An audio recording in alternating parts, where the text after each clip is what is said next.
The ocean hides secrets, and sometimes cruise ships carry them straight into our world. These aren't campfire tales. What you're about to hear are real encounters collected from Reddit, forums, and personal testimonies. Stories carefully rechecked to make sure nothing here is just rumor. From cabins that don't exist, to passengers who were never on the manifest, to shadows that follow survivors home, every detail will crawl under your skin. This is Midnight Outcry, where the darkness speaks louder than the waves. So before we begin, dim the lights, hit subscribe, ring the bell icon, and leave a comment telling us which of these haunted accounts unsettled you the most. Because once you hear these stories, you'll never look at the ocean the same way again. Story 1. I always thought the ocean was the safest place for me. I grew up by the coast. I worked on boats. I trusted the sea.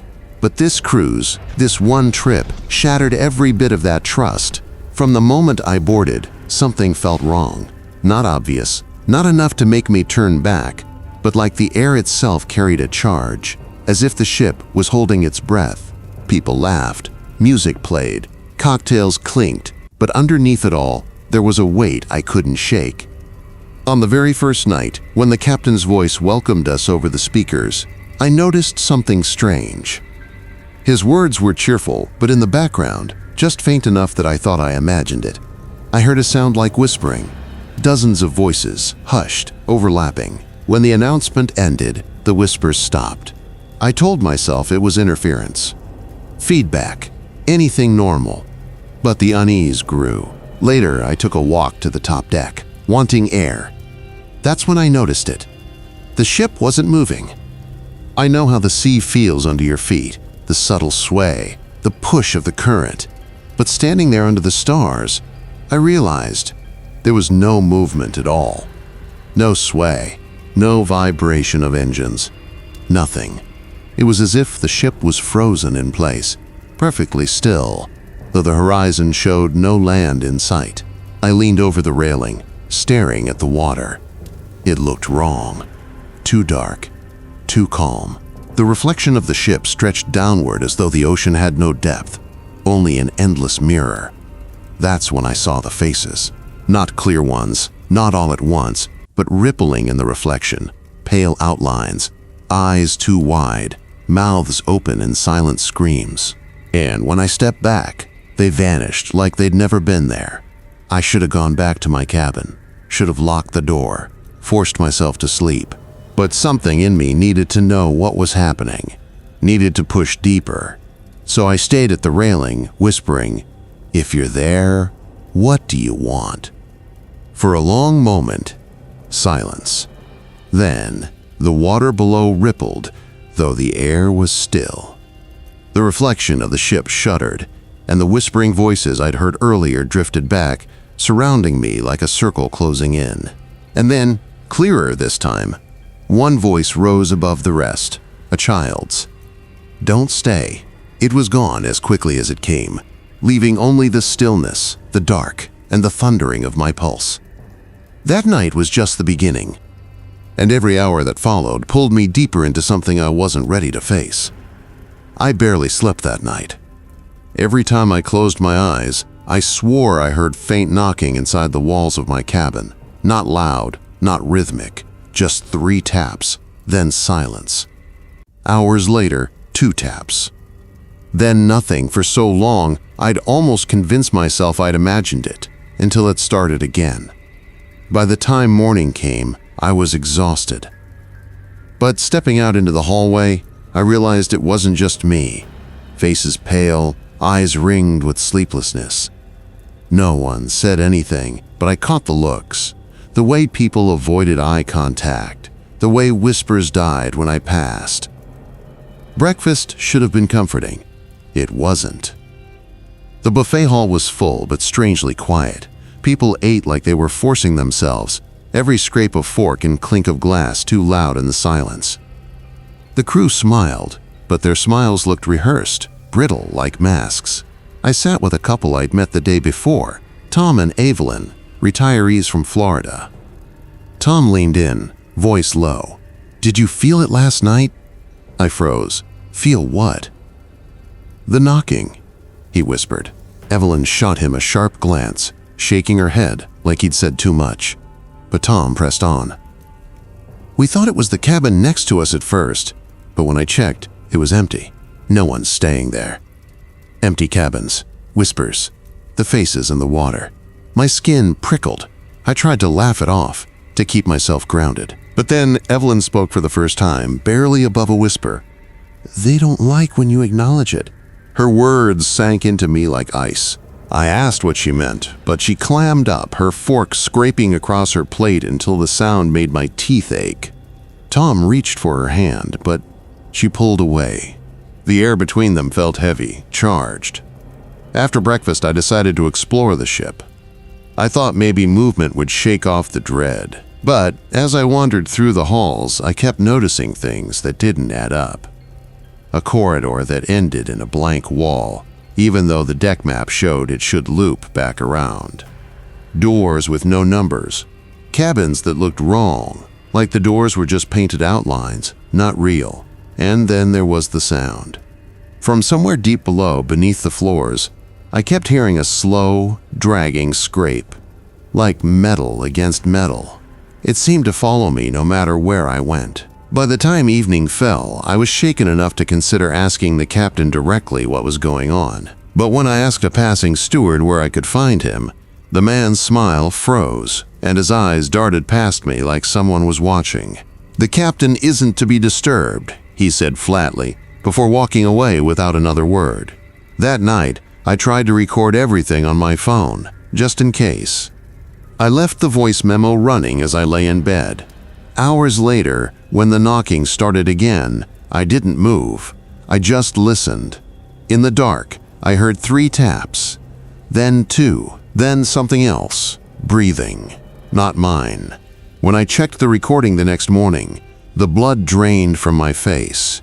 Because after the breathing stopped, there was a whisper. And this time, it wasn't a child's voice. It was dozens of them, layered and distorted. They said my name. Hearing my name on that recording broke something inside me. I replayed it over and over, hoping maybe I was wrong. Maybe it was just distortion, or my mind twisting random noise into words. But no matter how many times I listened, I heard it clearly. My name. By breakfast, I looked like hell. The moment I walked into the dining hall, I noticed Tom and Evelyn weren't there. Their usual seats at the back sat empty, plates untouched. I asked one of the servers if they'd already eaten, but he only smiled that same frozen smile and said, "Passengers move on all the time." The way he said it chilled me. Move on. Not transfer, not leave. Just move on. I decided to check their cabin. When I reached the door, it was wide open. Inside, everything was stripped bare. Bed made, luggage gone, as if no one had ever stayed there. The only thing left was a faint, damp smell, like seawater soaking into carpet. I backed out quickly. The hallway felt too quiet, and when I turned, I saw a steward standing just a little too still at the end of the corridor, watching me. I didn't wait to see what he'd do. That afternoon, I tried to distract myself on deck, blending in with the passengers sunbathing by the pool. But even there, the atmosphere was wrong. Nobody laughed. Conversations were hushed, nervous. People stared out at the endless horizon like they were waiting for something, like they knew they weren't going anywhere. And that's when I saw it. On the far side of the pool, a little girl stood alone, wearing a faded blue sundress. She wasn't moving, wasn't blinking, just staring straight at me. When I blinked, she was gone. I didn't even realize I'd dropped my drink until cold liquid soaked my hand. I muttered something to myself, trying to shake it off, when a voice spoke right next to me. "You shouldn't acknowledge them." It was Evelyn. She looked pale, exhausted, but very much alive. She grabbed my arm hard enough to hurt. "Don't ask where Tom is," she said before I could speak. "Don't. Just listen. They're feeding on us. Every night we stay here, more of us are taken. The crew knows. That's why they keep smiling. They're part of it." I tried to ask her what she meant, but she shook her head violently. "Don't talk here. Too many ears." Before I could stop her, she slipped away into the crowd, vanishing between sun chairs. That night, I locked my cabin door and shoved a chair under the handle. My phone sat recording again on the nightstand. I swore I wouldn't sleep, but exhaustion took me anyway. At some point, I woke to the sound of the chair scraping. Very slowly. Inch by inch, it was being pulled away from the door. I held my breath, heart hammering, staring at the handle as it twitched. Then, silence. I waited, counted the seconds. Finally, I forced myself up and checked the phone recording. There it was, the sound of the chair moving, then a long pause. And then, very softly, right against the microphone, "Let us in." I didn't sleep again after that. How could I, knowing something had stood outside my door whispering to be let in? By morning, I was shaking, exhausted and determined. Evelyn had hinted at something more, something below deck. If the crew were covering it up, then that's where I'd find answers. I avoided the dining hall. The thought of sitting there surrounded by those smiling servers made me nauseous. Instead, I wandered the ship, trying doors, looking for any place passengers weren't supposed to go. Most were locked tight, but near the laundry chute on deck 3, I found a service stairwell. A sign read, "Crew access only." I hesitated for only a second before slipping inside. The air changed immediately, colder, heavier, smelling faintly of salt and mildew. The stairwell descended steeply, much farther than I thought possible.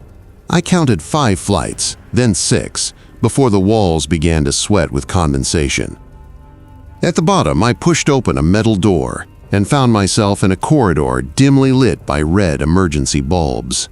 Pipes ran along the ceiling, dripping steadily into rusted drains. I could hear voices, not conversation exactly, chanting. I crept closer, following the sound until I reached a wide chamber. Through a crack in the door, I saw them. Dozens of crew members stood in a circle, heads bowed, murmuring in unison. In the center was a huge tank filled with seawater, sloshing as though stirred by something massive inside. Then I saw the faces pressed against the glass, pale, distorted, eyes wide in silent screams. Passengers. One of them was Tom. I staggered back, covering my mouth, bile rising in my throat. The chanting grew louder, rhythmic, like a heartbeat, and then the water inside the tank surged upward, pressing against the glass as if something enormous was trying to break free. That's when a hand clamped onto my shoulder. Evelyn. Her eyes were wild, her skin damp as though she'd just climbed out of the ocean. "You shouldn't be here," she whispered. "They already marked you." Before I could ask what she meant, the chanting stopped. The room went deathly silent. Then, slowly, every crew member turned their head toward the door I was hiding behind. Their eyes caught the red glow, glassy and inhuman. Evelyn shoved me backward into the corridor. "Run!" she hissed. I did. I bolted up the stairwell, the sound of footsteps following close behind. The walls vibrated with something deep and guttural, a roar that wasn't human. My lungs burned by the time I reached my cabin, slammed the door and jammed the chair under the handle again. When I dared check my phone recording the next morning, it was corrupted. Nothing but static, except for the very end, where a voice hissed my name. Now I'm back on land, but it doesn't feel like I escaped. Every night, I dream of that tank, of faces pressed against the glass, waiting for me. And sometimes, I wake up to the sound of dripping seawater in my apartment. Maybe Evelyn was right. Maybe I was marked. And maybe the ship doesn't let go once it chooses you. I told myself I'd never step foot near the ocean again, that once I was off the ship, it would be over. But fear doesn't work that way. It follows. It waits. The first night back home, I found a damp footprint in my hallway. Just one. Too long, too narrow to be mine. I convinced myself I'd tracked water in from outside, even though it hadn't rained in weeks. The second night, I woke to the smell of brine. My bedroom carpet was soaked, as if someone had dragged the sea inside. When I blinked the sleep from my eyes, I thought I saw movement at the foot of my bed. A shape leaning forward, its hair floating as though suspended in water. I snapped on the lamp. Nothing there. just wet footprints trailing back into the hallway. By the third night, I knew the ship hadn't stayed behind. I went through my phone again, desperate for proof. Most of the files were corrupted, but one remained intact. I don't remember recording it. The screen was black, but the audio was clear. That same low chanting, the sound of water rushing, and a voice, Evelyn's voice, saying, "You can't run. The sea always collects what it's owed." I dropped the phone, my hands shaking. The dreams are worse now. Every night, I'm back in that chamber below deck, the crew circling the tank, the water churning, faces press against the glass. Tom, the old woman, strangers I never knew, and behind them, something bigger, something watching me with eyes the color of the deepest ocean. I wake up gasping, but the salt water taste lingers on my tongue. Sometimes, I cough and swear I feel something wriggling in my throat. People keep telling me I look pale, that my skin feels clammy, that when I walk, I drag my feet like I'm carrying weight I can't shake. I don't tell them the truth, that when I pass mirrors, I see water dripping from my reflection, that sometimes my reflection lags behind, smiling faintly when I'm not. I thought I escaped that ship, but I think I brought it back with me. Or maybe I never left at all. Maybe I'm still below deck, watching from inside the tank, while something else wears my face on land. And if that's true, then maybe you should stop watching this right now, because if I'm already gone, then it's looking at you next. Dim the lights, lock your doors. And if you're brave enough, leave a comment telling me, what would you have done if you saw the faces in the tank?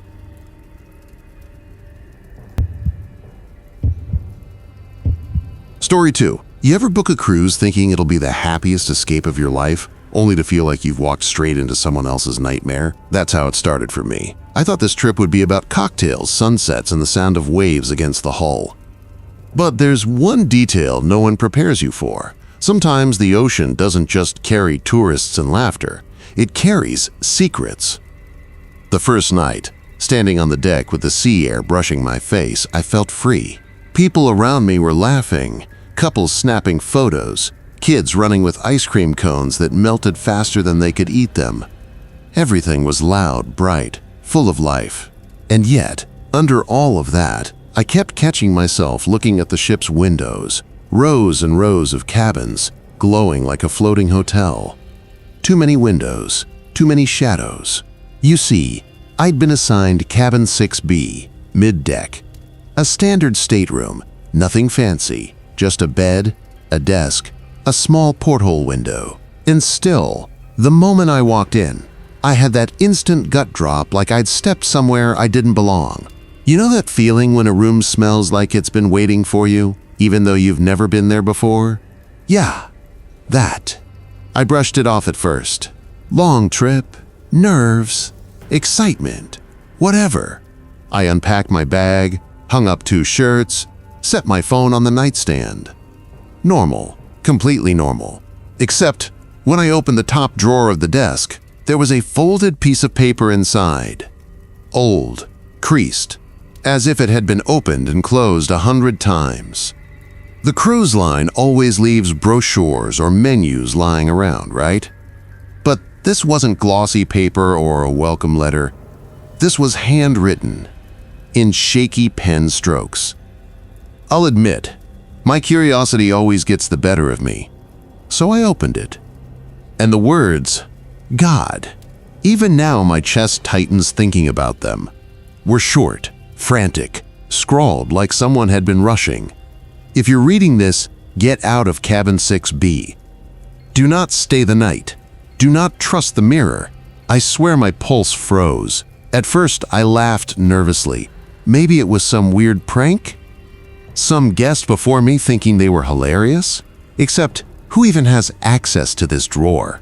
Housekeeping, maybe. But the writing felt desperate, not playful, not a joke. I folded the letter back up, shoved it in my pocket, and tried to calm myself. The mirror? What did that even mean? There was only one mirror in the room, mounted above the desk. Big, rectangular, framed in steel. Harmless, just a mirror.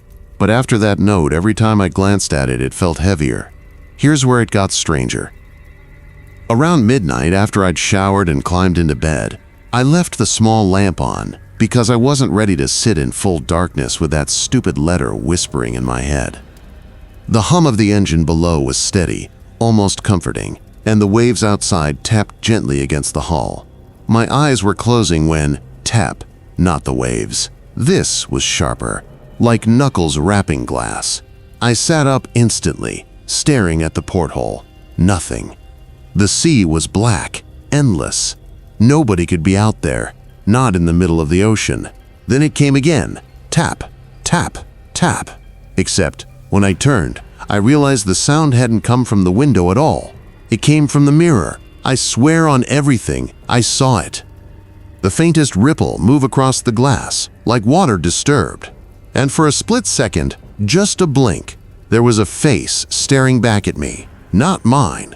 Cold, pale eyes. And then, gone. I stumbled out of bed, heart in my throat, fumbling for the light switch. But when the cabin was flooded in light, the mirror was just a mirror. My own wide-eyed reflection staring back at me. That's when I remembered the letter again. Do not trust the mirror. You'd think I'd have left right then. Packed my bag, found a new cabin, demanded a transfer. But the thing is, on a ship like this, late at night, who do you even tell? Excuse me, your mirror has ghosts in it. They'd laugh me out of guest services. So I did what most people do when they don't want to sound insane. I convinced myself it was stress, a trick of the light, jet lag, maybe even the after effects of the couple of drinks I'd had at dinner. But deep down, I knew better. Because just before I finally forced myself to lie back down, I noticed something in the mirror again. Not the face, not the ripple. The corner of the letter, the one I'd shoved in my pocket. In the reflection, it wasn't folded anymore. It was open. The words were there, staring back at me. Only this time, there was an extra line scribbled underneath in dark, angry strokes I hadn't seen before. You won't leave. And that's when I realized the mirror wasn't just reflecting me. It was showing me what was coming. The next morning, I woke to sunlight filtering weakly through the porthole. For a moment, I almost convinced myself everything had been a nightmare. That happens, right?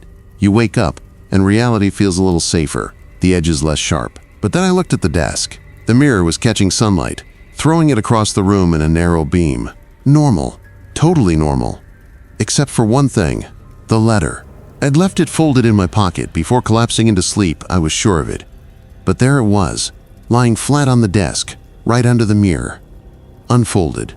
And the handwriting, the frantic scrawl, looked darker, fresher, like the ink was still wet. I didn't even touch it. I backed away from the desk, half-dressed, pulse pounding. My first thought was simple, get out. Just leave the room, at least for a few hours. So that's what I did. I headed straight for the upper deck. The ship was alive now. Kids splashing in the pool, waiters carrying trays of drinks, couples stretched out on lounge chairs. Normal, noisy, safe. That's what I kept telling myself. The contrast between the bright, laughing world up here and the cold dread of cabin 6B made me feel insane. I found myself watching people's faces, wondering, had any of them found notes like mine? Had anyone else seen something in the glass that wasn't supposed to be there? But everyone looked so carefree, like nothing had ever gone wrong on this ship. Still, I couldn't shake the thought. I ended up confiding in someone. Her name was Julia, mid-30s, sharp smile, traveling solo like me. We'd met briefly at the buffet the night before, and she'd mentioned she was into weird stuff. Her words, not mine. Paranormal podcasts, Reddit threads, ghost tours. So when I spotted her at the railing, sipping coffee, I blurted out more than I meant to. I told her about the letter, the mirror, the tapping. I expected her to laugh. Instead, she tilted her head, eyes narrowing like I'd just confirmed something she already suspected. "You're in cabin 6B?" she asked. The way she said it, too quick, too certain, made my stomach clench. "Yeah, why?" She set her coffee down slowly. "I read about that cabin. 2 years ago, a guy went missing from it. Crew said he must have fallen overboard, but the last place anyone saw him was in front of the mirror." I swear my skin went cold. Julia leaned closer, her voice dropping. Some people on Reddit said his roommate found a note too, just like yours. I wanted to call her crazy. I wanted to laugh it off. But the way her voice trembled at the edges told me she wasn't making this up. And worse, she wasn't surprised. That night I tried to avoid my cabin. I stayed out late, watched a live show, grabbed drinks, wandered the ship until my legs ached. But eventually, exhaustion won. I had to go back. The hallway leading to cabin 6B was dimmer than the others, like one of the bulbs overhead was always flickering. I slid my keycard, stepped inside, and froze. The mirror. I don't know how else to describe it. It felt alive. The surface shimmered faintly in the low light, as if it was breathing. I forced myself not to look at it as I kicked off my shoes and crawled into bed. My plan was simple. Lights on, stay awake as long as I could. But at 2:17 a.m., I remember the exact time, I woke to the sound of footsteps. Not outside, inside my cabin, my body locked up. The steps were slow, deliberate, moving across the carpet. I tried to force my eyes open, but it felt like something was holding me down, pressing me into the mattress. And then, I heard it, a voice, whispering, right by my ear, "You won't leave." The same words from the mirror. I snapped my eyes open, and the cabin was empty, except for one thing. The mirror wasn't reflecting me anymore. It was reflecting someone standing at the foot of my bed. I didn't scream. I couldn't. My throat locked up, my chest too tight to force out even a whisper. I just stared at the mirror, staring at the figure that wasn't supposed to be there. Tall, shadowy, shoulders hunched in a way that didn't look natural, like bones bending in directions they weren't meant to. The head was tilted, face obscured, but I could feel its eyes on me, even though nothing about it had a face. I blinked once, hard, praying it was a trick of the light. When my eyes opened, the figure hadn't moved, still at the foot of my bed. But here's the thing, it wasn't in the room itself, only in the mirror. I knew if I turned my head, the space in front of my bed would be empty, but I didn't want to test it. Because what if it wasn't? I don't know how long I lay there, seconds, minutes, maybe an hour.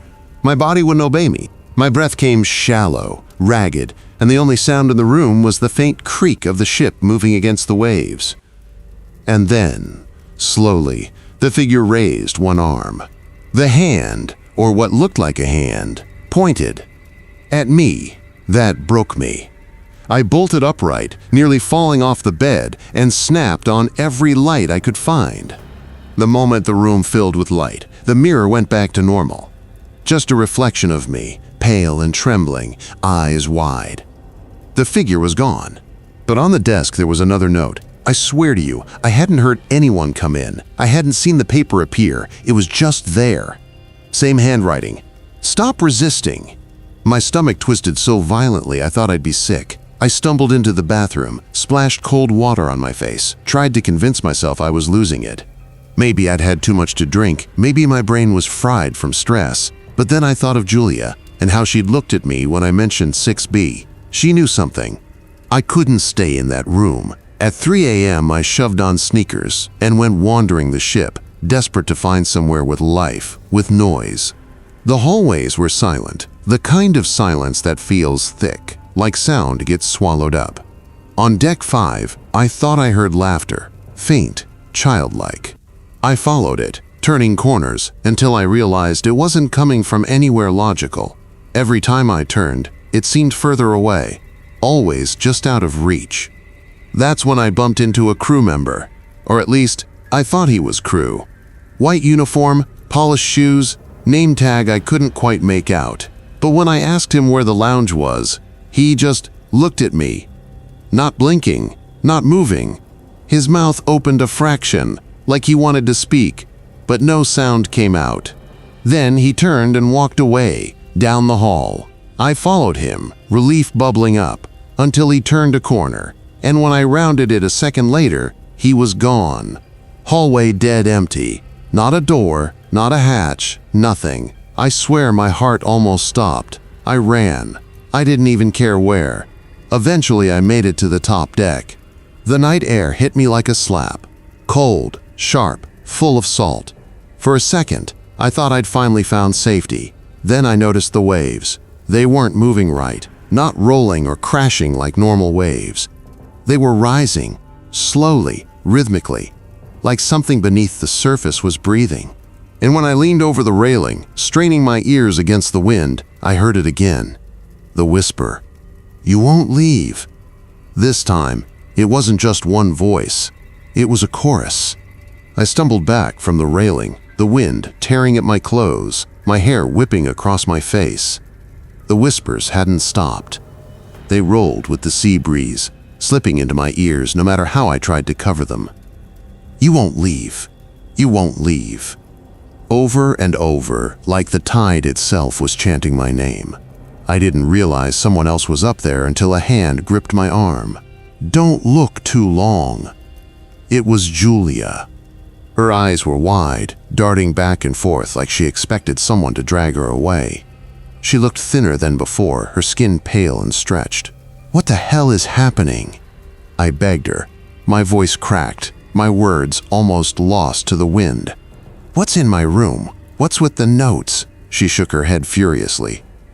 "You shouldn't have stayed in 6B. That cabin." She stopped, glancing around. Her hand trembled as it clutched mine. "They'll hear me if I tell you too much. They're always listening." My stomach twisted.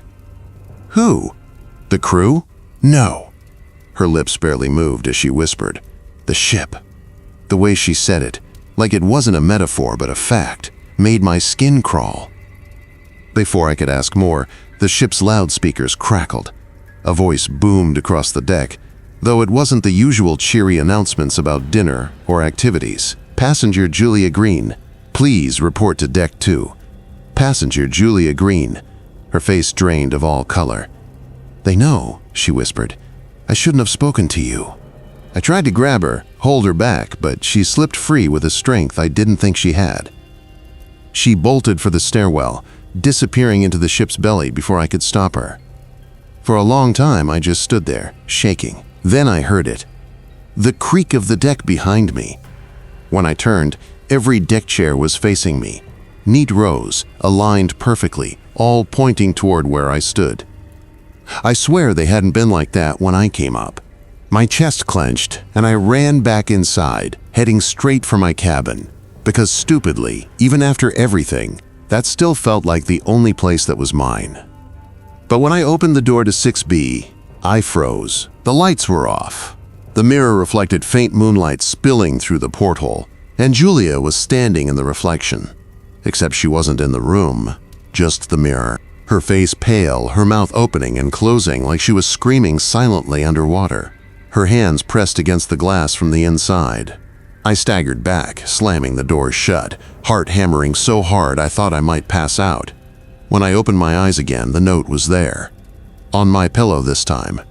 "You're next." I didn't sleep. I couldn't. Every time I closed my eyes, I saw her, Julia, slamming her hands against that mirror from the other side. The ship creaked around me like it was breathing. I could hear the sea through the walls, but it wasn't the normal rush of waves. It was slower. Like the ocean itself was whispering against the metal hull, dragging syllables I couldn't make out. By 3 a.m., I gave up. I threw on my shoes and went walking. The hallways were silent. Too silent. Normally, even at night, I'd pass a drunk couple giggling their way back to their cabin or hear the muffled thud of music from the lounge. Tonight, nothing. That's when I noticed the carpet. It was damp. A trail of wet footprints stretched down the corridor, glistening faintly under the dim emergency lights. Small, bare feet. They led straight toward the bow. I should have turned back, but something inside me, the same thing that made me read Julia's notes instead of throwing them away, kept pushing me forward. The footprints led me down 2 flights of stairs, into the guts of the ship where no passengers were supposed to go. The air grew heavier, the smell of salt sharper, almost metallic. My ears popped like the pressure was changing. At the end of a long corridor, I found it. A door. Rusted, heavy with peeling paint. Across the front, in stenciled black letters, "Cargo hold, no entry." The footprints disappeared under it. When I pulled the handle, it screamed on its hinges. Inside, the air was freezing, thick with moisture. My breath came out in clouds. And in the center of that vast, dark space, a pool of water spread across the metal floor. Perfectly still, perfectly black, like the ocean itself had seeped in and was waiting. I stepped closer, heart rattling my ribs. That's when I saw her, Julia. She was kneeling at the edge of the pool, hair hanging over her face, whispering into the water. Her reflection shimmered, but it wasn't just hers. Dozens of faces rippled beneath the surface, pale, wide-eyed, mouths opening in silent screams. Some looked old, some young, but all were trapped, pressing upward against that paper-thin barrier of water. I called her name. My voice cracked. Her head snapped up. Her eyes were wrong, black, bottomless, glinting with the faint shimmer of the sea. Her mouth twisted into a smile that wasn't human. You shouldn't have followed. And then the water moved. It surged upward, not like a wave, but like hands, hundreds of them, reaching for me. Cold, slick fingers clawed at my arms, my legs, dragging me toward the pool. I screamed, fighting, but the grip was iron. Julia stood there, watching, whispering something I couldn't understand. The faces in the water writhed, pulling, begging, drowning me without drowning.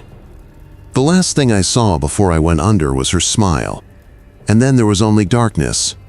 Ian.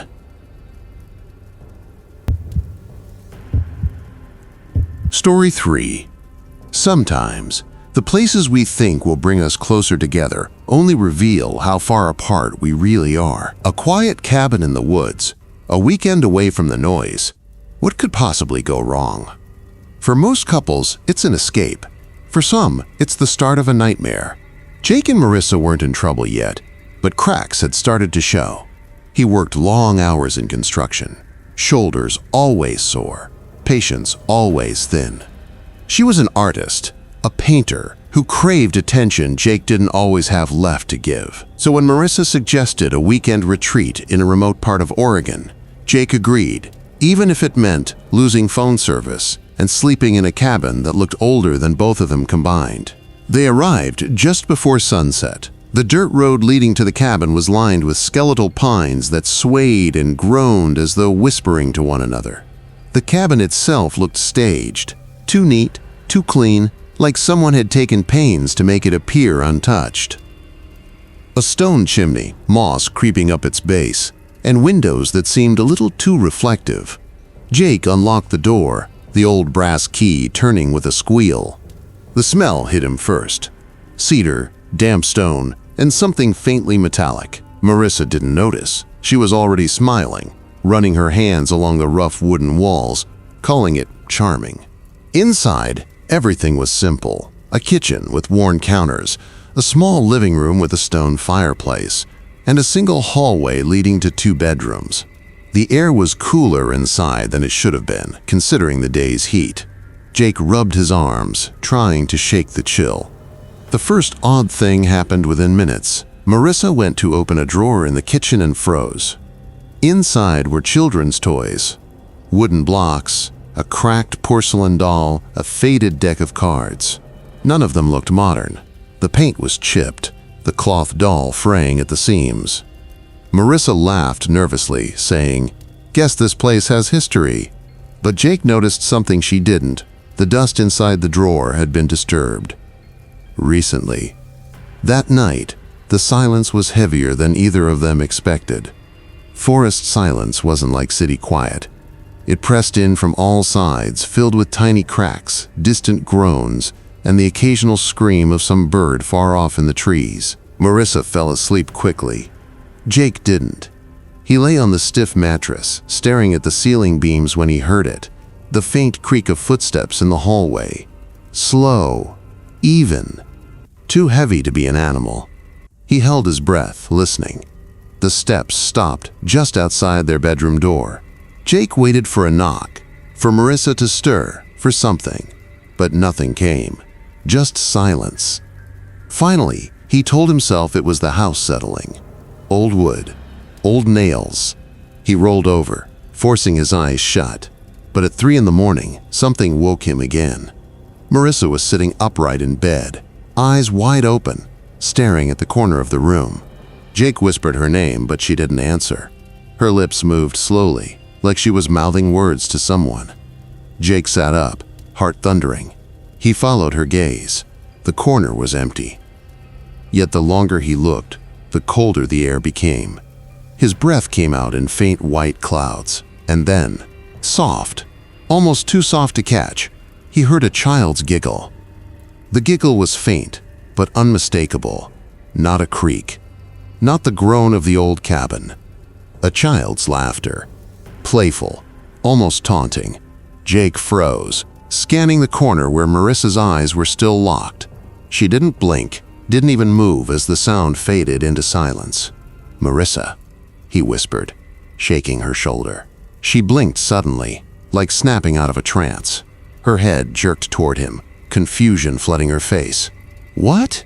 You were talking to someone," Jake said. His voice sounded smaller than he wanted. Marissa frowned. "I was asleep." "No, you weren't." She rolled her eyes, exhaustion already overtaking her. "Jake, I was dreaming. Don't freak me out, okay?" She lay back down, pulling the covers up to her chin. Within moments, her breathing steadied, as if nothing had happened. But Jake stayed awake. He couldn't shake the sound of that giggle, the way it had seemed to echo just slightly too long in the room. The next morning, Marissa acted like nothing had happened. She brewed coffee on the old gas stove and laughed at Jake's groggy expression. "You look like you fought raccoons in your sleep," she teased. He tried to bring it up again, but she brushed it off, insisting he just needed rest. By midday, the unease almost lifted. The forest outside looked calm, the sun filtering through the trees in soft, golden beams. Marissa set up her easel near the window, already sketching.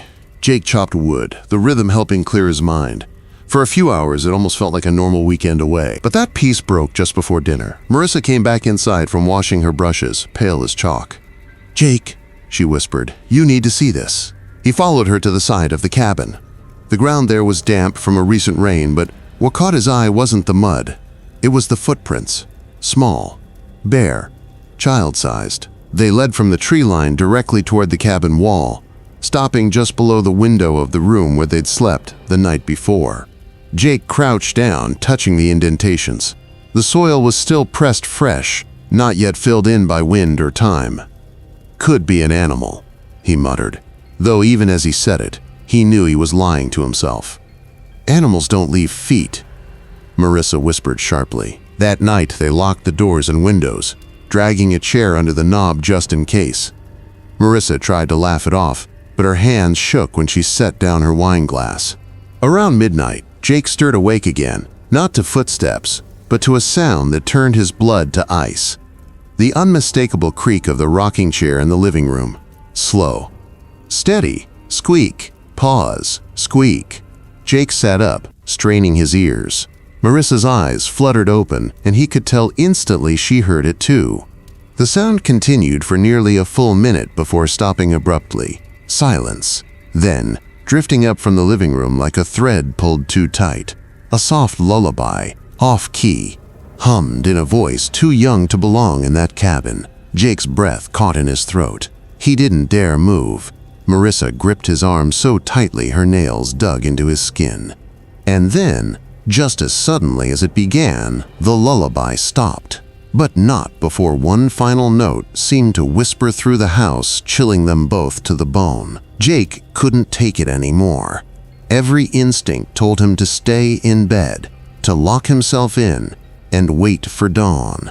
But the thought of that lullaby, of it drifting so close, so confidently through their cabin, wouldn't let him rest. He slipped from beneath the covers, ignoring Marissa's whispered protest. "Jake, don't!" "I have to," he murmured. The floorboards creaked under his weight as he crept toward the door. Each step felt magnified in the silence. His hand trembled as it reached for the knob. He pulled it open slowly, peering into the hallway that led toward the living room. dark, still. But the chair had stopped too recently. Someone had been there. Jake gripped the flashlight they kept by the bed and flicked it on. The beam cut through the dark, illuminating the narrow corridor and the rustic beams overhead. Dust motes swirled lazily in the light, disturbed by his movement. When he entered the living room, his stomach turned. The rocking chair was angled slightly, facing away from him. That alone unsettled him. He was certain it had been against the wall before they went to bed. He stepped closer, sweeping the light across the cabin. Nothing. No movement, no intruder, just the old couch, the small wood stove, the chair, and something on the seat. Jake froze. Resting neatly in the center of the cushion was a small object. A child's toy. Wooden.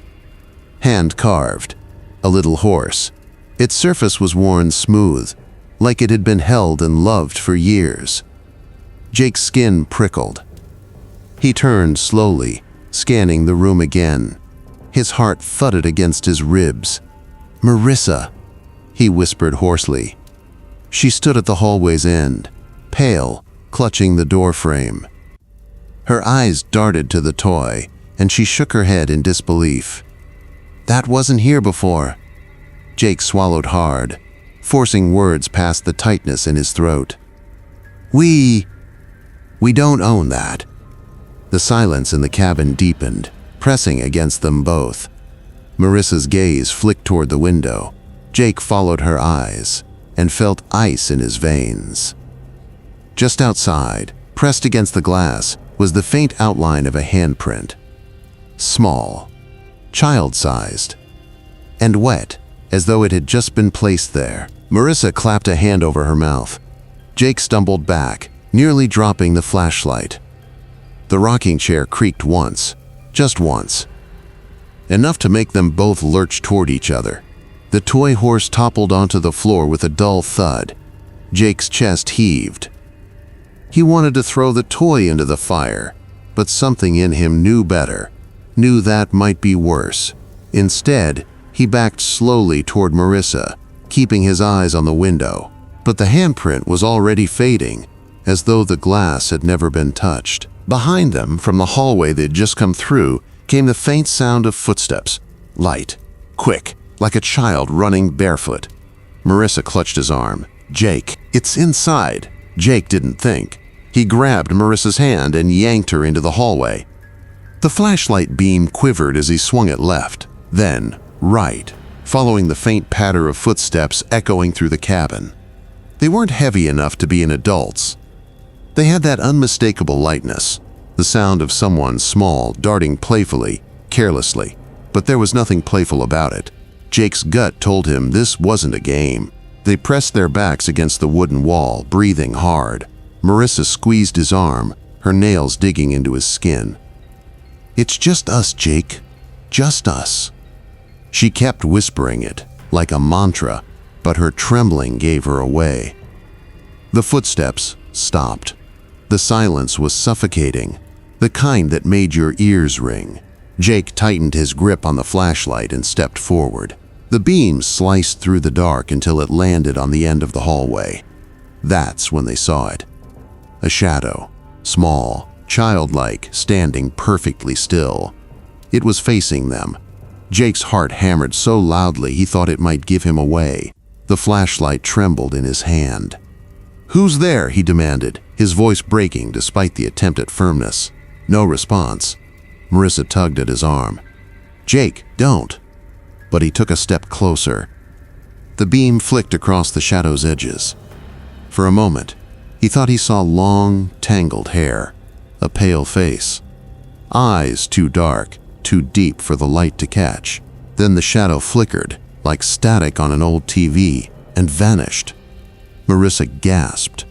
Jake swung the flashlight wildly, but the hallway was empty. The cabin creaked around them, the old wood groaning as if under unseen weight. Then, that lullaby. Softer now, but right there, in the hallway with them.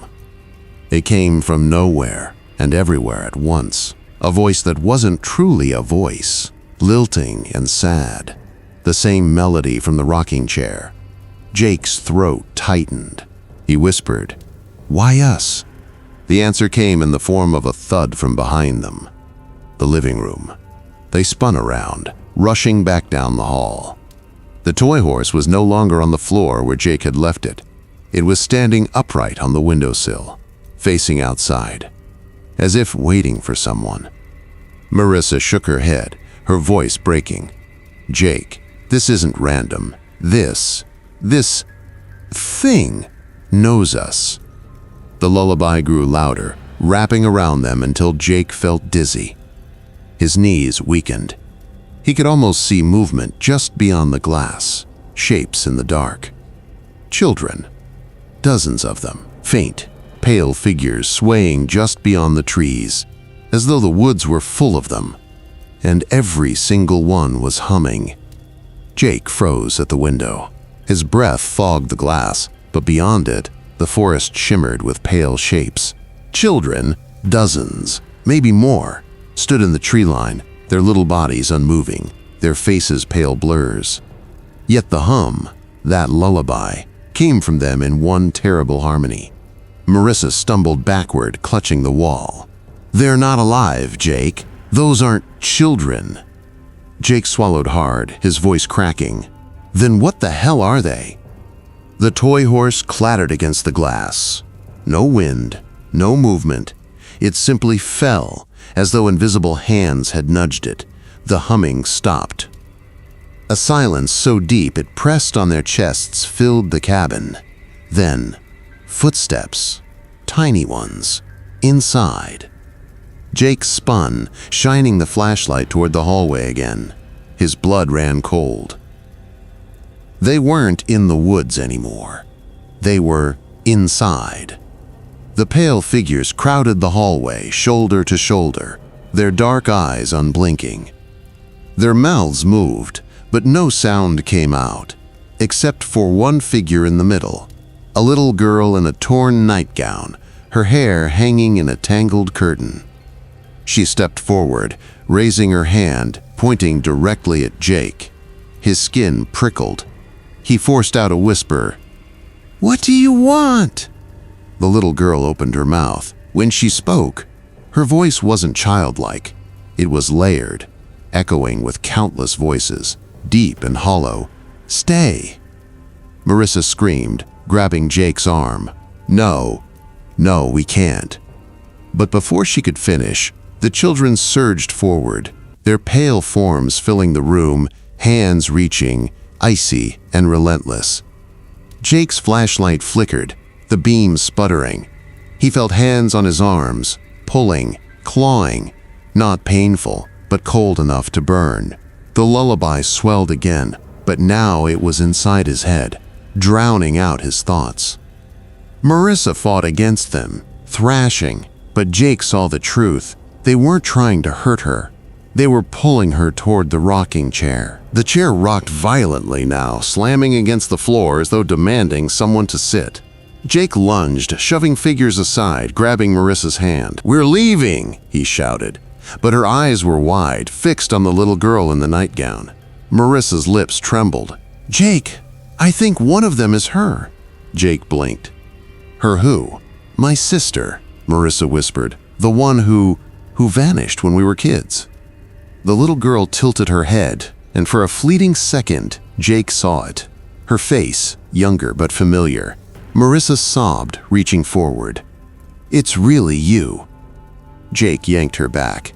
"Marissa, it's not her. It's using her." The flashlight finally gave out, plunging the cabin into thick blackness. And in the dark, the lullaby didn't just hum, it screamed. Jake's last memory was the sound of the cabin door slamming shut behind them. Or maybe slamming on them. No one ever saw Jake and Marissa again. The cabin still sits in those woods, untouched, doors locked tight. But locals whisper about it, saying that sometimes, when the wind cuts through the trees, you can hear a faint lullaby. And if you're close enough, you'll see a toy horse rocking gently in the window, waiting.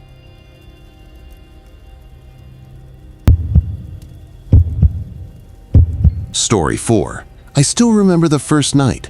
The sound of the ocean was supposed to be soothing, but to me it felt more like a warning. I couldn't shake the sense that the water wasn't just beneath us, it was watching us.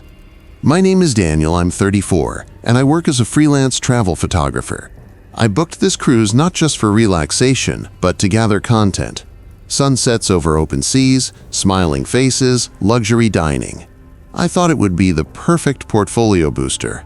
But if I had known what I was about to step into, I'd have smashed my camera and never boarded. The ship itself, the Oceania Majesty, looked flawless from the outside. 12 decks high, gleaming white, with glass elevators and neon-lit lounges that screamed wealth. The passengers buzzed with excitement. Couples clinking champagne, kids running toward the pools, and retirees already eyeing the buffet line. Everything felt alive. Almost too alive, as if the ship was feeding on the energy. I settled into my cabin on deck 8, compact but modern.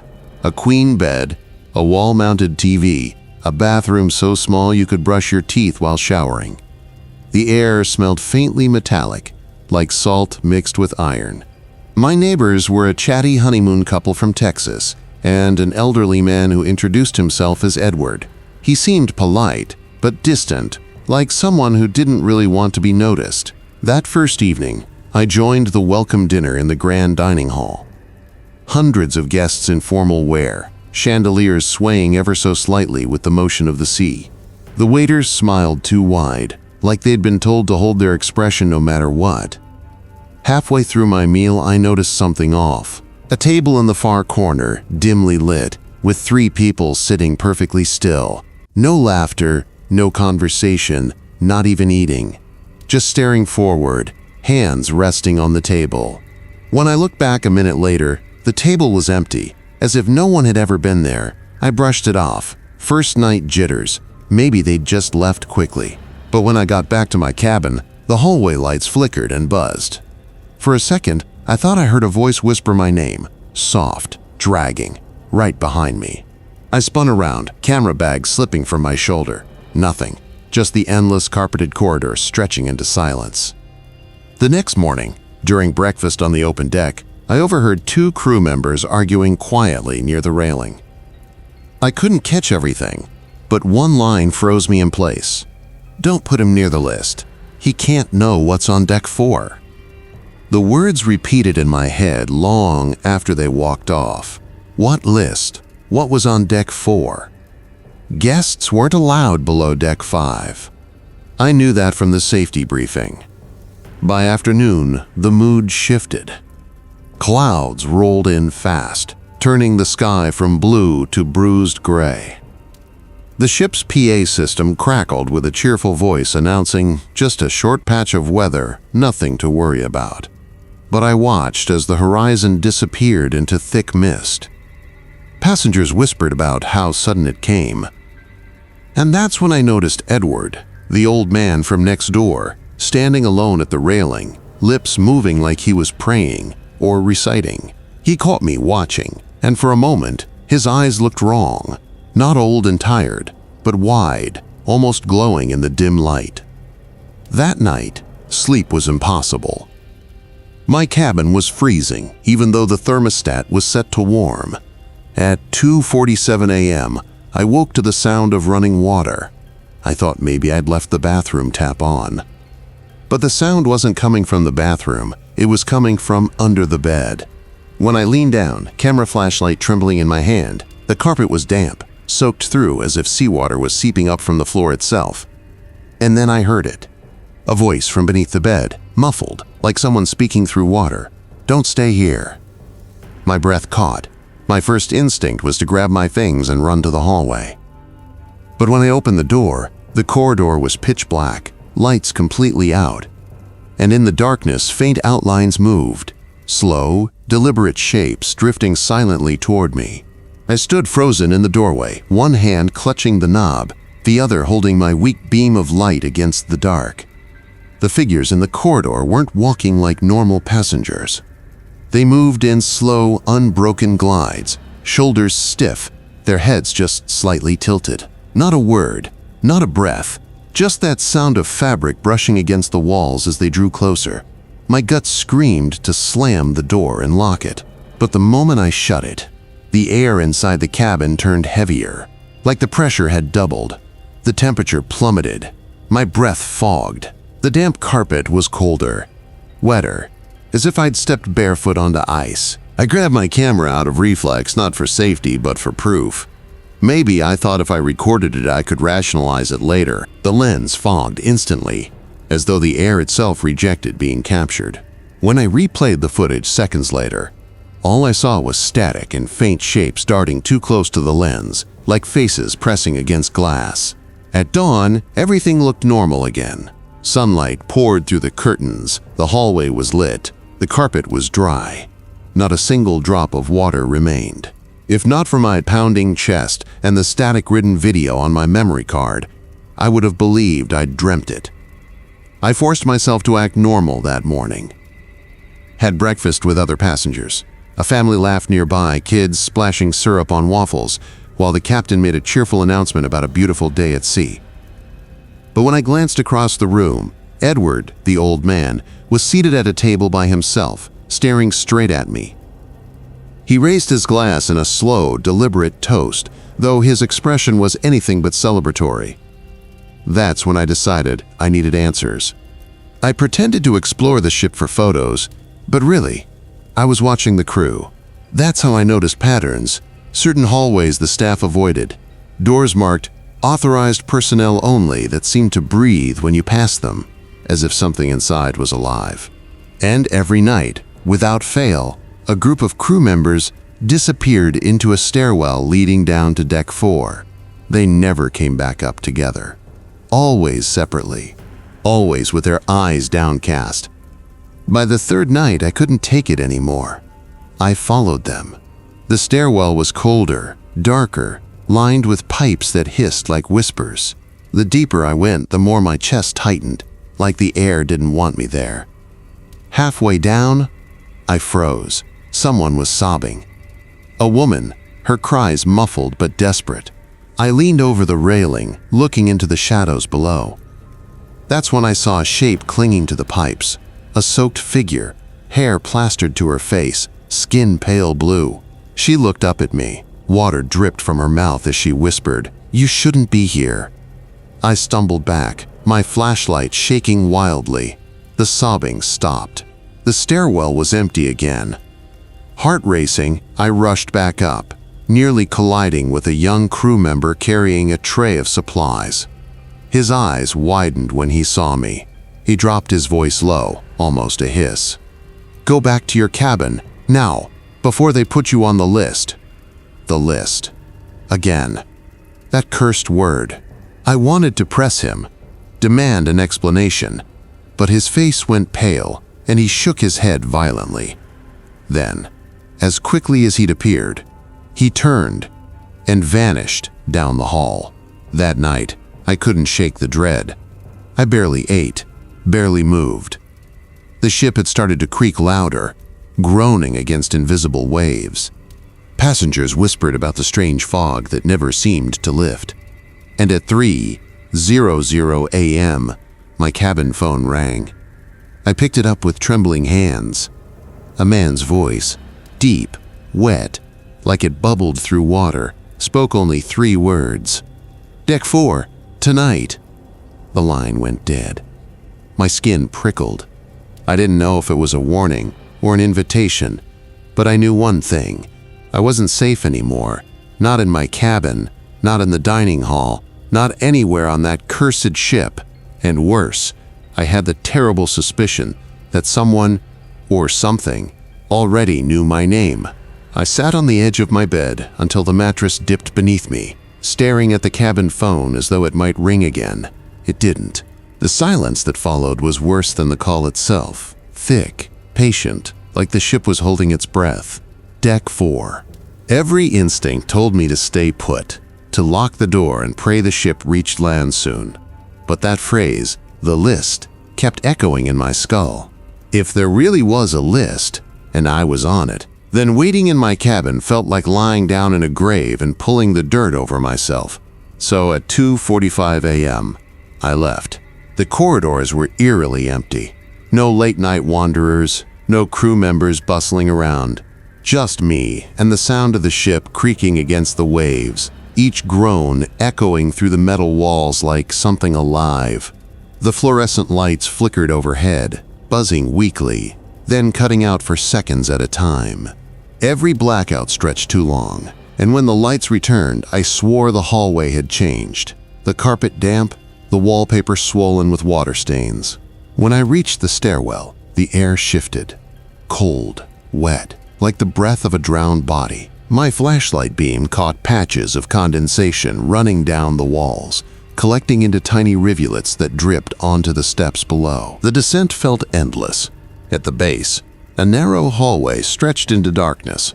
The floor sloped slightly, and the air smelled of rust and seawater. Pipes lined the ceiling, dripping constantly, as though the ocean pressed right against the walls. Then I saw them. At the end of the hall, a door stood slightly ajar. Warm light spilled through the crack, accompanied by faint chanting, not voices in unison, but overlapping, muttering, like dozens of people praying different words at once. My stomach twisted. The sound didn't comfort. It pressed into me, heavy, suffocating. I crept closer, every step muffled by the soaked carpet. The voices grew louder, more frantic, until they broke suddenly into silence. The door swung wider. Inside, crew members stood in a circle. Candles flickered on the wet floor, their flames bending sideways, as if the air was moving underwater. In the center of the circle lay an object covered by a dark cloth, pulsating faintly, as though something beneath it was breathing. My foot shifted against the floor. The squelch echoed. Every head in the circle turned toward me. Dozens of eyes, wide and hollow, staring as one. "Another name," one of them whispered. His voice was flat, dead, like it didn't belong to a living man. Another voice followed. "Add him to the list." The others repeated it, a low chorus that rippled through the room, each voice blending into something inhuman. "Add him to the list. Add him to the list." I stumbled back, flashlight trembling, my throat dry. My instinct screamed to run, but my body felt heavy, dragged down, as though unseen hands clutched my ankles. The cloth in the center shifted. Beneath it, something moved, slowly, purposefully. The shape underneath pressed upward, straining against the fabric, until a soaked hand, gray, bloated, nails broken and jagged, pushed free. Water gushed from the cloth, flooding the floor, seeping toward my shoes. The crew didn't flinch. They just stared, lips moving silently, eyes unblinking. My breath caught. My flashlight flickered. The chanting rose again. And then the hand gripped the floor and began to pull. I turned and bolted. The hallway stretched unnaturally, longer than it had been before. The door behind me slammed, the sound reverberating like a gunshot. My shoes slapped against the wet carpet, but every step felt heavier, like the ship itself was dragging me back. By the time I burst into the stairwell, my chest was searing with pain, my vision spotted with black. But I didn't dare stop. I scrambled up the steps, two at a time, until I collapsed against the wall on deck 6. My hands shook violently. My clothes dripped seawater, though I'd never fallen in. And in my pocket, I found something that hadn't been there before. A scrap of paper. On it, written in smeared ink, was my name. When I unfolded that scrap of paper, my fingers were trembling so badly the wet ink bled onto my skin. My name stared back at me, written in jagged strokes, as though carved rather than written. The paper itself felt damp and swollen, the texture closer to human skin than pulp. I dropped it instantly. It didn't fall like paper should. Instead, it clung to the floor, wrinkling, curling, until it seemed to melt into the carpet. My name sank into the fibers like blood soaking into cloth. That was when I knew there was no outrunning this thing. The next morning, I tried to convince myself it had all been a hallucination. Maybe exhaustion, maybe too much cheap whiskey at the deck bar. But when I left my cabin and walked through the corridors, I saw the way people looked at me. Crew members who usually nodded politely now kept their eyes low, stepping back, whispering as I passed. And the passengers, they didn't even seem to see me anymore. like I'd already become a ghost. At breakfast, I sat at a corner table alone. A family at the next table over had a daughter, maybe 6 years old, who pointed at me and asked, in a clear, high voice, "Why is that man wet?" Her mother shushed her quickly, avoiding my eyes. But when I touched my shirt, it was dry. The unease followed me everywhere. Elevators skipped my floor. Doors stuck when I tried to open them. My keycard stopped working, forcing me to beg a sullen crew member for a replacement. He slid the card across the desk without a word, and when our hands touched briefly, he recoiled as though burned. By evening, I knew the list wasn't just a superstition. It was a sentence. And then the voice returned.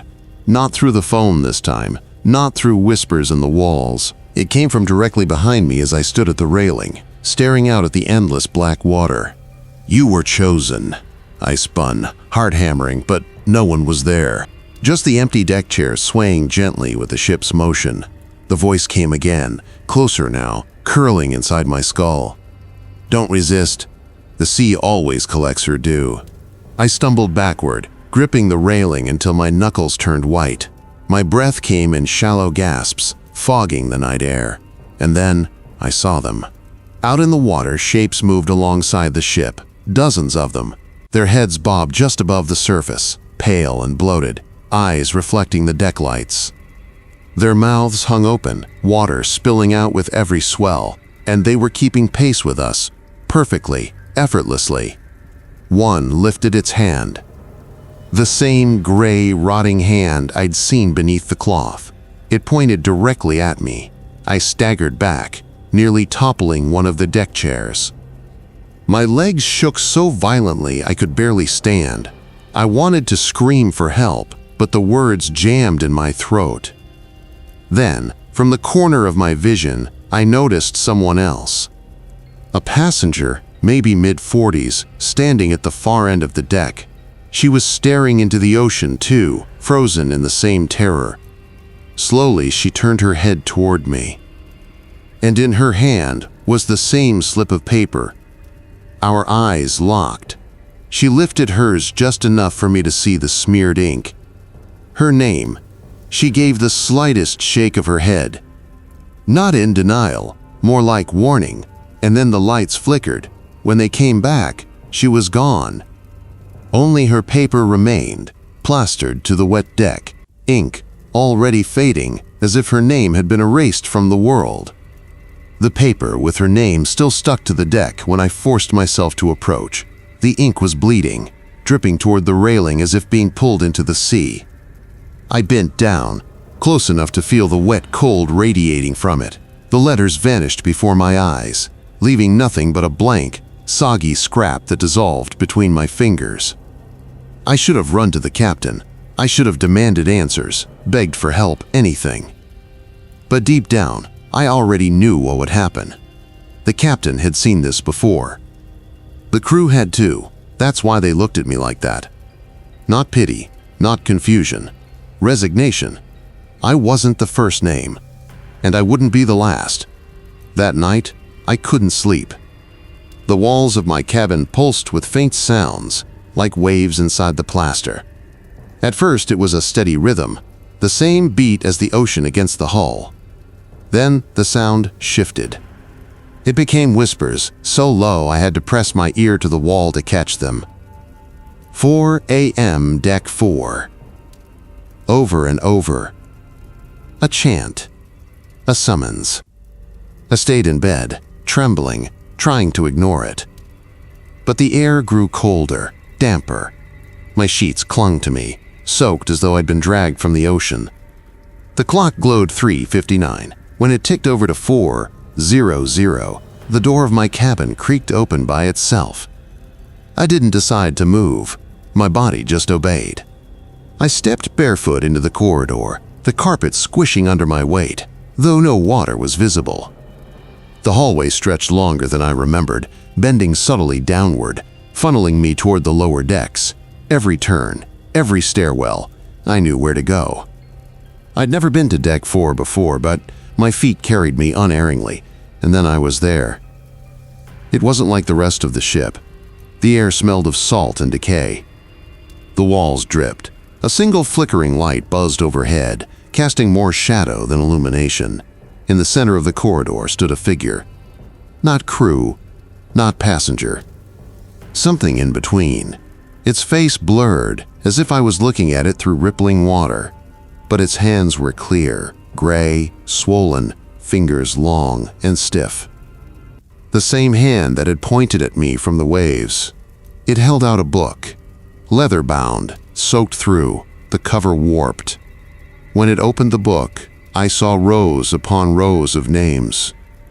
Some scratched out, some blurred. My eyes scanned the pages until I saw hers, the woman from the deck. Her name had been crossed out with a line that looked more like a gash. Then, the page turned on its own, and there was mine, written in the same jagged strokes as the slip of paper. The figure handed me the pen. I shook my head violently, backing up until I hit the wall. But the corridor had grown narrower, the air pressing in, heavy with seawater. My lungs felt full, choking. The figure didn't move. It only pointed to the line beside my name, waiting for me to sign. That's when I realized the book wasn't a threat. It was a contract. Refuse, and I'd vanish like the others, and I'd remain in some form. The whispers filled the corridor again, louder, insistent. Sign! Sign! Sign! I don't remember making the choice. One moment the pen was hovering above the page, the next the ink was bleeding into the paper. My hand moved on its own, scratching out my signature in those same jagged strokes. The whispers stopped. The figure closed the book, tucked it beneath its arm, and stepped backward into the shadows. The light flickered once, twice, and then it was gone. I was alone. When I stumbled back to my cabin, the ship seemed normal again. Dry walls, clean carpets. The clock now read 7:15 a.m., as though the night had been erased. But when I caught my reflection in the bathroom mirror, I knew it hadn't. My eyes were pale, filmed over like those faces in the water. My skin held a damp sheen that no towel could dry. And on my nightstand, where the slip of paper had vanished before, lay the book. Closed. Waiting. The cruise ends in 2 days.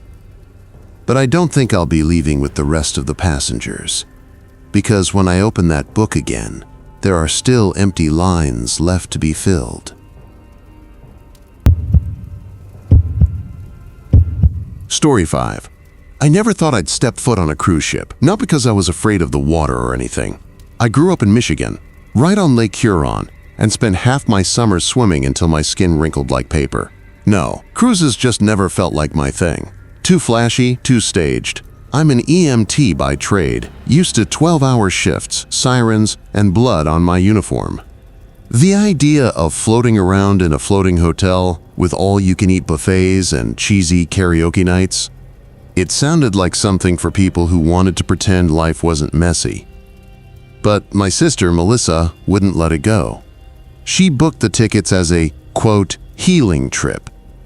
Her words, not mine, after the year I'd had.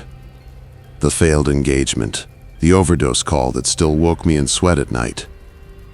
The endless overtime that chewed at my bones. She said I needed to step outside the grind and let the ocean carry me. I tried to argue. She shoved the ticket in my hand anyway. So there I was in June, boarding the Ocean Serenity with Melissa at my side, surrounded by vacationers in Hawaiian shirts and floppy hats, their laughter carrying over the sound of gulls and rushing water. I kept my backpack strapped tight to my shoulders, feeling like I'd wandered onto a stage play I didn't audition for. From the start, something about the ship unsettled me. It wasn't the sheer size, though, God, it was massive. A floating skyscraper gleaming under the sun. No, it was the sound. Ships are supposed to creak, to groan, to let you know there's 1,000 tons of metal shifting against the water. But this one, silent, almost too silent. Like the ocean itself was holding its breath as we left the port. Melissa didn't notice. She was already snapping selfies on the deck, the wind in her hair grinning like the last 12 months had been erased. I wanted to let her have that. For once, I didn't want to be the buzzkill. But the first night changed everything. Our cabin was on the lower deck. Nothing fancy, just 2 twin beds, a porthole window, and walls thin enough to hear our neighbors sneezing. Melissa was out cold by 11, her breathing soft and steady in the bunk across from mine. I lay awake, staring at the ceiling, listening to the thrum of the ship's engines. Then I heard it. A knock, soft, deliberate, coming from the wall to my right. Cabin 6B. At first I thought I imagined it. Ship noises, pipes, whatever, but then it came again. 3 knocks this time. Slow. Spaced out. I sat up, heart tapping in my chest. Melissa stirred, but didn't wake. I swung my legs over the bed, pressing my ear to the wall. Silence. I almost laughed at myself. An EMT spooked by a knock? I'd faced screaming overdoses, knife wounds, domestic violence calls that turned bloody. And here I was, sweating because someone next door couldn't sleep and wanted to be cute about it. I crawled back into bed. My eyes drifted shut. And then tap, tap, tap. Not from the wall this time. From the inside of the porthole. My eyes snapped open. The window was less than 5 feet from my face. Beyond it, only black water stretching forever. I froze, every hair on my body rising. Slowly, like I was afraid to startle whatever was out there, I turned my head toward the glass. A face stared back at me. White. Drowned. Its eyes clouded over, skin sagging, hair drifting like it was underwater, even though the window was bone dry on our side. Its lips moved, slow, like it was trying to form words. And then, knock, from inside the glass. I choked back a yell, scrambling out of bed so fast I nearly slammed into the wall. Melissa bolted upright. What? What happened? I couldn't answer, I just pointed at the window. But when she looked, it was gone. Just dark water, and the faint shimmer of moonlight on the waves. Melissa frowned, rubbing her eyes. Evan, you've got to stop watching those true crime videos before bed. Jesus, get some sleep. She flopped back down, snoring within minutes, but I didn't sleep. I couldn't. Because even after the face vanished, the glass stayed wet. From the inside. I didn't tell Melissa about the water on the inside of the glass. She already thought I was cracking up, and maybe I was. But when the sun rose the next morning and that porthole looked perfectly clean, I couldn't shake the feeling that it was mocking me, like the ship itself was daring me to say something. Day 2 was supposed to be fun. We hit the buffet for breakfast, and Melissa dove into stacks of waffles like she hadn't eaten in weeks. I picked at my plate, distracted by the faces around me. Something about the passengers didn't sit right. It wasn't that they looked strange. They looked normal. Too normal. Perfect smiles, neat clothes, polite laughs that felt rehearsed. Every time I caught someone's eye, they'd hold my gaze a second too long before smiling and turning away. It gave me the same feeling I'd get walking into a room where a patient had already died, but nobody wanted to say it out loud. Melissa didn't notice. She kept trying to drag me into activities, shuffleboard, poolside games, karaoke. I went along for her sake, but I couldn't stop thinking about the face at the window. By evening, I convinced myself I'd imagined it. Stress, exhaustion, leftover nightmares from too many bad shifts. I'd been awake for almost 30 hours straight before we boarded. Maybe my brain had just played tricks on me. Then the second night came. We got back to the cabin late after Melissa forced me to sit through a comedy show that barely made her chuckle. She crashed instantly. I lay there in the dark, the hum of the engine settling into my bones. Knock. 3 slow raps on the wall, same as before. I clenched my jaw, staring at the shadowed ceiling. No, I wasn't playing into this again. Then, tap, tap, tap. From the porthole. My chest tightened. I told myself not to look. Just don't look. But curiosity is its own kind of poison. Slowly, I turned my head. This time it wasn't a face. It was a hand. White, bloated, pressed flat against the glass, palms splayed wide. The fingers were long, too long, stretching almost edge to edge. Water beaded on the inside of the glass, dripping down to the metal rim of the window. I stumbled out of bed, shaking Melissa awake. "Look! For God's sake, look!" She groaned, sitting up. I yanked her arm toward the window.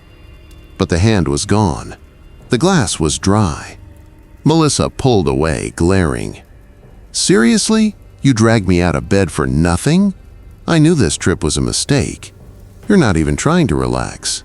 She rolled back into bed, muttering under her breath. I stood frozen, staring at the glass until my eyes burned. And then something shifted. Not in the window. In the wall. A faint bulge rippled through the plaster between our cabin and 6B, like something on the other side was pressing against it. For a second, I swore I heard breathing, slow, deliberate, heavier than any sound should be through steel walls. I backed away until my legs hit the bed frame. That's when I made the mistake of speaking. "Hello?" The bulge stopped moving. Silence. I almost laughed at myself, relief flooding my chest. But then, in a voice low and hoarse, right against the wall, came the words, "Not yet." I swear the air went cold. Melissa mumbled in her sleep, oblivious. I pressed my hand to the wall, shaking. It was warm, too warm, like someone was breathing on the other side. I didn't sleep the rest of the night. I sat in the chair by the door, staring at the wall, watching the faint pulse of shadows where the bulge had been. When morning came, I needed answers. I went straight to the front desk, asking about the passenger in 6B. The clerk gave me a polite but clipped smile. "There is no 6B. I blinked. "What are you talking about?" "I'm in 6A. Someone has to be next door." She typed into her computer, shaking her head. "Cabin 6B is closed for renovations. It's been vacant since last season." "Vacant?" My voice cracked louder than I wanted. "I've heard someone in there. Last night." Her smile didn't waver, but her eyes sharpened. "Sir, that cabin is empty." And then she leaned in, lowering her voice to a whisper only I could hear. "If I were you, I wouldn't go looking for it." She straightened, her smile snapping back into place. "Enjoy your cruise." That night, I shoved a chair against the wall between our cabin and 6B, my EMT flashlight clutched in my fist. Melissa was furious with me. She said I was ruining the trip, that I was chasing ghosts. But around 2 a.m., when the knocking started again, she finally woke and heard it too. Her face drained of color. We sat in silence, listening as the knocks spread from the wall to the porthole. Then came a scraping sound, metal against metal, like nails dragging down the frame of the window. Melissa squeezed my hand so tight it hurt. And then, as if the ship itself was joining in, the lights in our cabin flickered. Once, twice, then died, plunging us into total darkness. In that dark, I swear we weren't alone. Darkness. Not the soft, gentle dark of a bedroom with curtains drawn, but the suffocating kind that swallowed every outline and left you unsure where the walls ended and your own body began. Melissa's nails dug into my arm. I could feel her tremble beside me. "Ethan?" Her whisper sounded thinner than I'd ever heard it. "What just happened?" I raised the flashlight, fumbling with the switch. Nothing. I smacked it against my palm, praying for a spark, but it stayed dead. Somewhere in the dark, the sound of water began to drip. Not from the sink or the bathroom. It was heavier, rhythmic, drip, drip, drip, like something was leaking from above, sliding down into the cabin. I reached out blindly, my hand brushing dampness on the wall. "Melissa, stay close." Then the knocking started again, only this time it wasn't coming from the wall. It was inside the room, 3 knocks, slow and deliberate, from somewhere near the foot of the bed. Melissa whimpered, pulling herself against me. My voice shook. "Who's there?" The answer came in the same low rasp I'd heard the night before. "Not yet." The air grew damp, heavy with the scent of salt water. Melissa clutched me so tightly I could hardly breathe. The emergency lights finally flickered on, bathing the cabin in a dull red glow. The porthole was completely fogged from the inside, streaks of condensation running down in jagged lines, like fingers had dragged through them. And pressed against the glass, a face. But not like before. This one was clearer, closer, its features distorted as if it were pressed against the window from underwater. The eyes were milky white, unblinking. The mouth hung open in a silent scream. Melissa screamed, scrambling onto the bed. I grabbed her wrist, yanking her back from the porthole. The glass began to creak. Not from the ship's movement, but like something was pushing on it from the outside. Small cracks spiderwebbed out from the edges. "We have to get out!" Melissa cried. I shoved the chair aside, fumbling with the door lock. The handle turned, but the door wouldn't budge. It felt jammed from the outside. Behind us, the voice rasped again. "Not yet," I spun, heart pounding. The sound had come from the wall between our cabin and 6B. Melissa clutched my arm, sobbing. "Please, Ethan, open it." I threw my shoulder against the door. Once. Twice. On the 3rd try, it burst open, and we stumbled into the hall. The corridor was eerily quiet. Not a single passenger. Not even the hum of the ship's engines. Just silence. Melissa's chest heaved, her eyes wide and wet. "We're going to the desk, now." I nodded, but even as we walked, I kept glancing back. The hall stretched endlessly in both directions, the lights flickering with every few steps. And from behind us, faint but steady, I could swear I heard footsteps following. We reached the desk. The same woman sat there, her smile plastered on as if nothing was wrong. "Our power went out," I said, my voice sharp. "There's water in our cabin, the porthole's cracked, and someone is in 6B. We need help." Her smile didn't falter, but her eyes flicked past us, down the hall, where the shadows seemed to ripple like something was moving through them. "I told you not to go looking," she said softly. Melissa slammed her fists on the counter. "What is happening on this ship?" The woman leaned closer, her voice barely audible. "He isn't ready yet." Melissa shook her head, furious. "Who isn't ready?" The clerk glanced toward our cabin, then back at me. And her smile, for the first time, cracked. "Run!" Before we could respond, the overhead lights snapped off again. Total darkness. And in the dark, the sound of water rushing filled the hall, like the ocean itself was flooding through the ship's veins. The hallway vanished in black. At first, I thought I'd gone blind. The air grew cold so suddenly that I could see my breath. Melissa's nails dug into my wrist, and I felt her trembling beside me.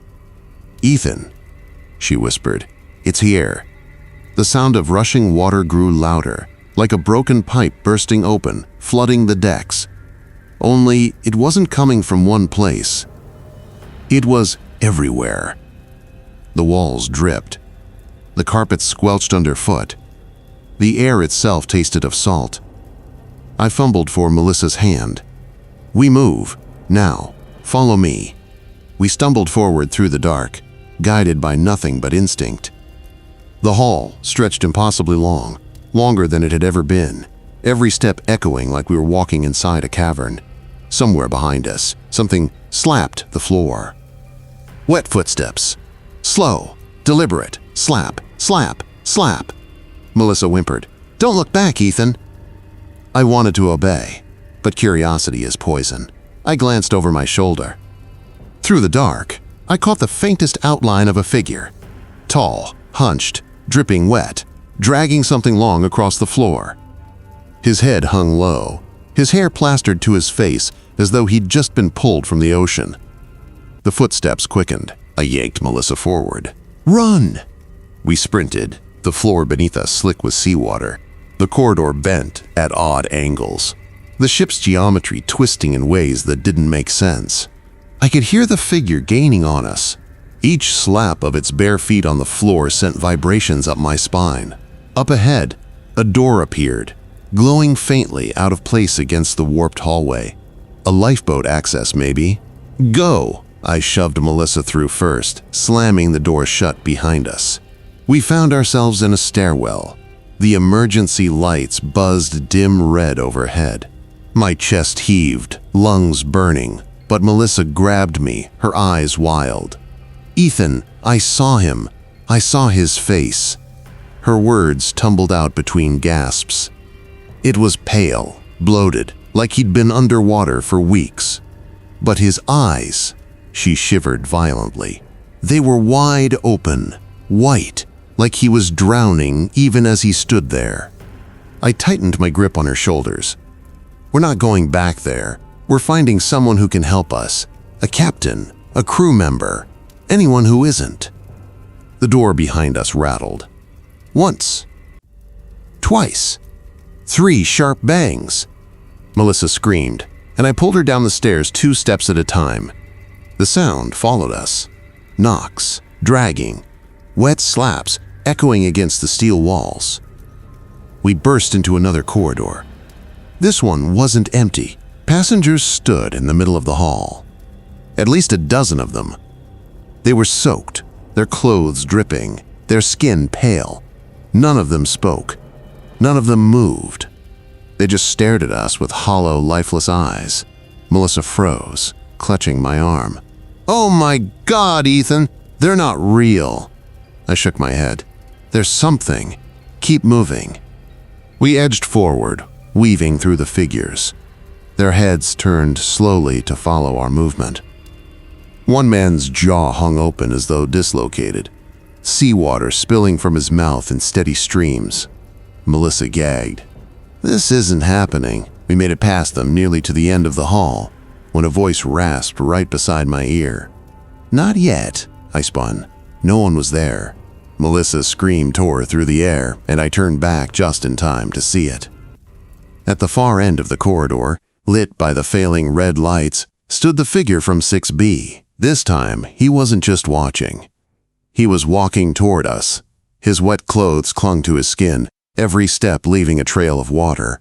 He dragged his hand along the wall, his nails screeching across the metal, and in his other hand, he carried a rope. The noose swung with every step. Melissa yanked me back. "He's coming! Ethan, what do we do?" My mouth was dry. My heart thundered. I forced words out through the terror strangling me. "We run!" We bolted down the hall, past cabins, past the unmoving passengers who didn't react at all.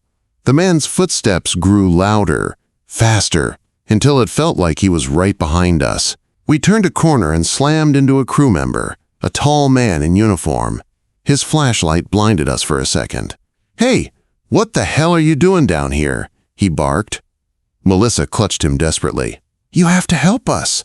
There's something following us. A man from cabin 6B. The officer's expression changed instantly. His jaw tightened, his face pale. He looked over our shoulders down the corridor, then back at us. "Get upstairs, now!" Melissa sobbed. "You believe Voyage?" He nodded once, grim. "Because if you saw him, you're already in danger." The words barely left his mouth when the lights flickered violently. The officer shoved us toward the stairwell. "Go!" "I'll hold him off." We stumbled into the stairwell, Melissa dragging me along, her sobs echoing against the steel. But just before the door swung shut, I glanced back.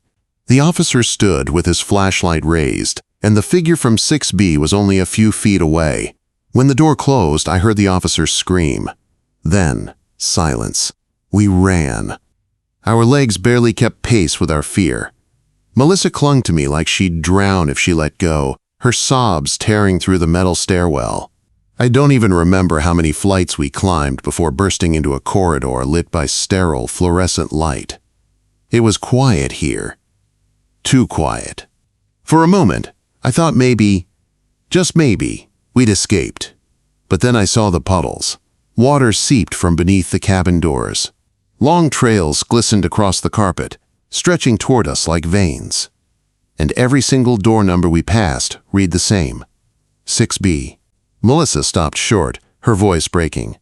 No, it's not possible. Every door we tried led back into the same cabin. Same mold-stained wallpaper. Same single bed with soaked sheets.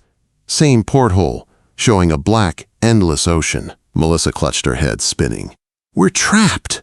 We're in his world now. I grabbed her shoulders. No, he wants something. He's not just chasing us, he's showing us.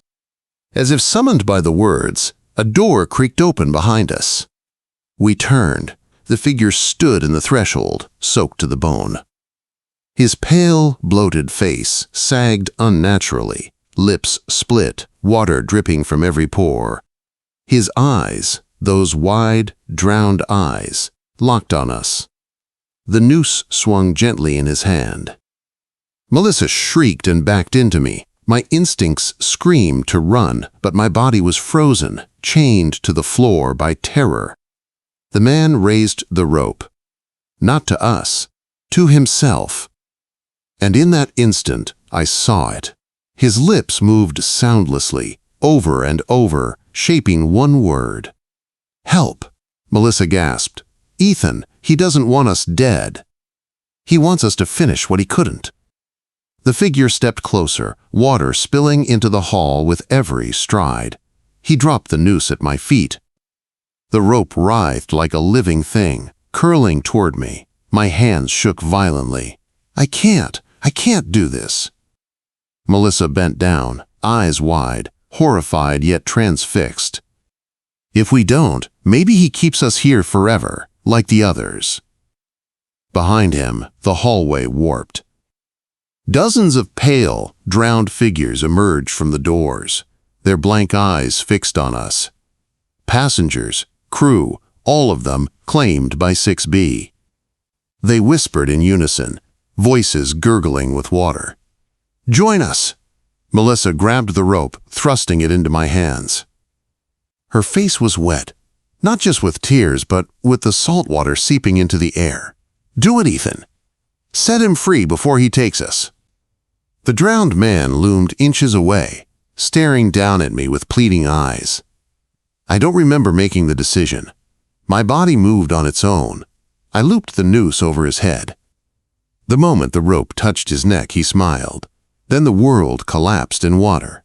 I was choking, thrashing, drowning in a black ocean that had no bottom. Melissa's hand slipped from mine as the tide pulled her away. My lungs burned, my vision filled with bubbles and shadows. And then, silence. I woke in my cabin. Dry sheets. Bright daylight streaming through the porthole. The ship's intercom calmly announcing breakfast service. For a moment, I thought it had all been a nightmare. But when I rolled out of bed, my feet splashed into a puddle. And on the desk, neatly coiled, lay a rope. The noose was wet. That was the last night I ever spent on that cruise. I never told the crew what happened. I didn't dare.